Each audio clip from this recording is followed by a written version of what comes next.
Okay, so welcome back. I want to do a short video, and this will be the first of many segments on this subject, love and money in Thailand.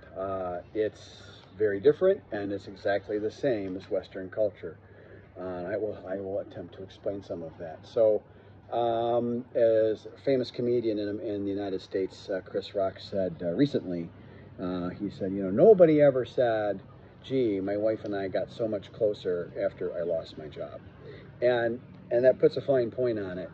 There's, in any relationship, the man tends to provide typically the bigger income. Although my daughter's a dentist, and that'll be hard for her fiance. But the man does all that, and then the woman provides more affection and companionship. And this is, don't need to re-explain all that. And so we have that in Western culture in the United States, Australia, and England, where my expat friends here all are from, and we all talk about this. It's all the same.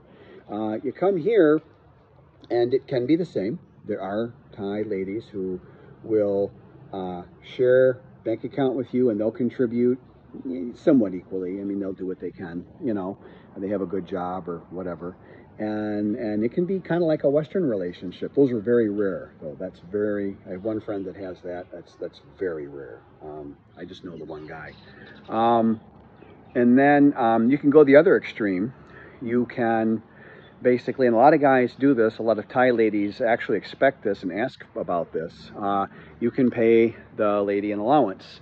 Usually it's between 10 and 20,000 baht. That's 300 to 600 US per month. And she'll share that with her family as needed or whatever they work out.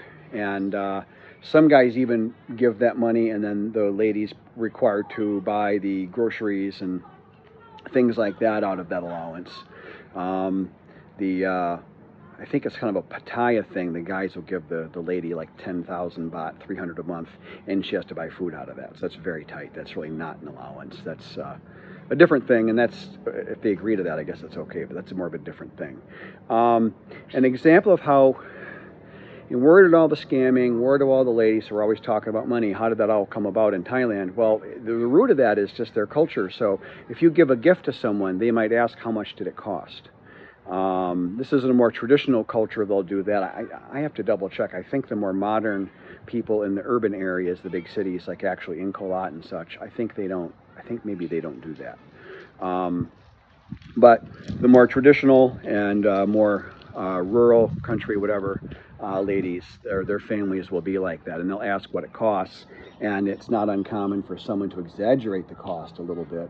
Although Western guys, we do that too, to make the gift sound better. I know I helped my girlfriend's mother needed a new phone, and I know for a fact that my girlfriend kind of exaggerated the price a little bit, or left off the discount I got when I bought it. It's just the culture. So you go from those origins of affection being tied more overtly, more openly to money, and then relationships are, there's a little bit of a money base to relationships, even in Western culture. So, you can just sort of see where Thailand's on a slippery slope with that. And this is how it comes about. So you never want to tell your Thai lady how much you have or where you have it. For God's sake, don't do that. I have friends that have done that, and it's been much to their detriment. You might know a lady for years and then find out they're a scammer. And a scammer, well, since it's a shade of gray of money in a relationship anyways, they'll be doing that along the way. And maybe they're a little greedy about it, and you don't think much about it, and over time it gets a little more and a little more. And before some of these guys know it, all of their pension is spoken for. And if you formally marry your Thai lady, any debt they take on, which might be to a family member, if you get the idea, is now your debt. And now you are obligated to pay her brother or her uncle or whatever for the money that was borrowed or something. And you have to be careful of that. Of a Thai wife or marriage, there's kind of three kinds. There's just the cultural kind. If you're living together, you're considered husband and wife here. And then if you do a ceremony where you tie string on your wrists and a monk pours water on your hands and all that kind of thing, and that's a cultural wedding, and that's another level of being married. Still not legal to the Thai government and not legal to your government. And then if you register them as your spouse with your government, well heck, now they can get at your pension. And you have to watch that. So what I do is I have a real bank account, then I have another bank account I use to shuttle money in and out here and transfer into my Thai bank account. I never connect anything with anything big to Thailand directly. I will never do that in my life. So you want to just be careful. You want to just be careful with that. And so,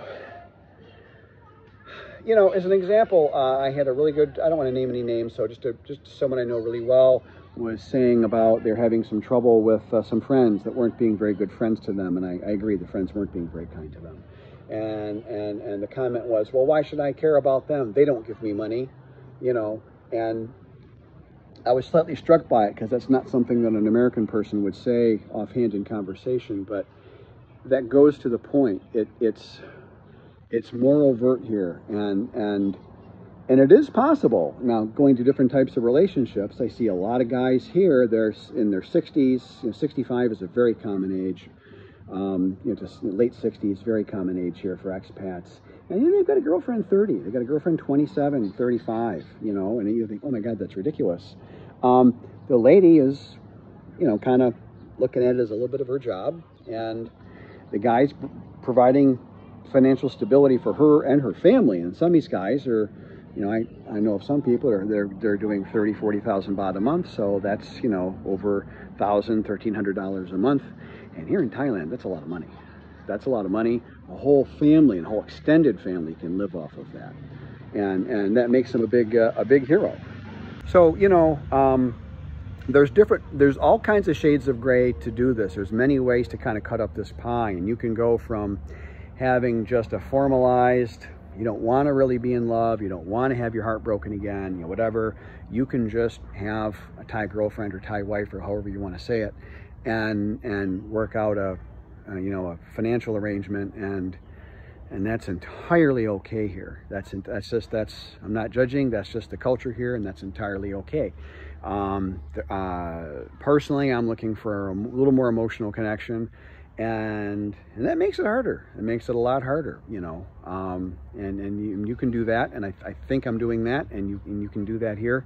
And then there's some people that go all the way to a Western relationship, and there's every shade of gray in between. And as long as you're careful with how you move your money over, and that no one ever has access to it, you know, you're okay. Other than you have to watch debts being accumulated by your spouse. If you do anything official, if you do the monk ceremony even, I believe, you're obligated to their debts. I have to check that for sure, but I think that's true. You would want to check that for sure beforehand. And they do have prenuptial agreements here. I think those generally hold.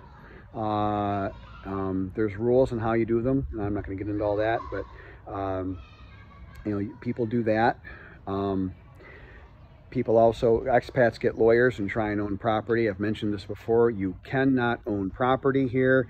You can put your name on something and think you own property. And if your Thai lady ever gets angry with you for any reason at all, she can go down to the land office. She can go down there and in one day have your name removed off of everything for maybe a very low fee or no fee. So there is no security in that at all. So investing in Thailand, the advice I got is don't invest here. And I think that's very good advice. I would never recommend anyone, any expat, to come here and invest in a business and invest in land and build a big house. And, you know, you can build a nice, comfortable small house with air conditioning and everything, and a big shade area, and maybe even a small pool for, you know, $25,000 US here, you know. Maybe $35,000 with everything, and you know, you could do that, and then knowing that if you ever walk away, you walk away from that amount of money, and if you're okay with that, then that's fine. You know, but if you go and invest in a farm and a business and tractors and things, and I've had a friend unfortunately do this, and it turned out his wife was a scammer, and she got at his pensions. He had multiple pensions. She got at all of them except one. She took most of his money, roughly 80% of his money here in Thailand, which he had unfortunately moved most of his money to Thailand by this point. And And in any kind of divorce contest, which you don't want a divorce contest, I should have said that earlier, you will lose, and you can get threatened with jail time. If your ex-wife wants to fight you, they can threaten you with jail time, and your next expat will not make it in a Thai prison. You will not survive, and in any kind of way you want to. So you really want to watch your investment. You got to play it light, keep your cards close to the vest, don't invest, don't get too tied up. And it's great. This culture accepts very light commitments. In fact, you don't really have to make much commitment at all. There's a lot of expats here that glad-heartedly, not trying to manipulate or take advantage of their Thai ladies, they just have work or things they have to do. They bounce back and forth on a plane from their home country to here, and the Thai wife just waits for them. And if it's a good lady, she just waits for you. She spends her time. You're sending money over during the month when you're gone, a little bit, or whatever your arrangement with her is, and whatever your ability to afford is. And then when you come back for a month, 2 of the year, 6 out of the year, whatever it is, she's waiting for you. She's got everything set up for you, and there you go, you know. And those guys might be the smartest of us all. I don't know. And a friend of mine does that. 2 friends of mine do that, and it's glad-hearted on all accounts. The ladies are happy, they're happy. No one's taking advantage of anyone that I'm aware of at all. These are very nice people, and the man and the woman are happy in these relationships. They just, you know, the guy comes and goes as he needs. Sometimes he takes the lady with him. Sometimes she stays here with her family. And I know both the ladies a little bit well enough. I really think that they're not cheating on the guys, and they don't have multiple guys. You do have to watch that. The Thai ladies know expat men very, very, very well. They know the expat men far better than the expat men know the Thai women and what goes on here. And there are many Thai women that have 3, 4 expat guys, and they say they're waiting for each one. And I don't know how they keep everything from overlapping, but somehow they do, and they'll milk money out of multiple guys. Some of these ladies are forced to do this, and there's often a man, a Thai man behind them. That might be some kind of organized crime. Sometimes it's just a lady taking advantage, you know. So, anyways, love and money in Thailand, lesson 1. I just glossed over the tip of it, but you get the idea. But not to be negative, it's very good here. It's very fun. I have a great relationship. My Thai lady really cares about me. I really do believe, and we share expenses, and she shares costs with me, and doesn't ask too much of me.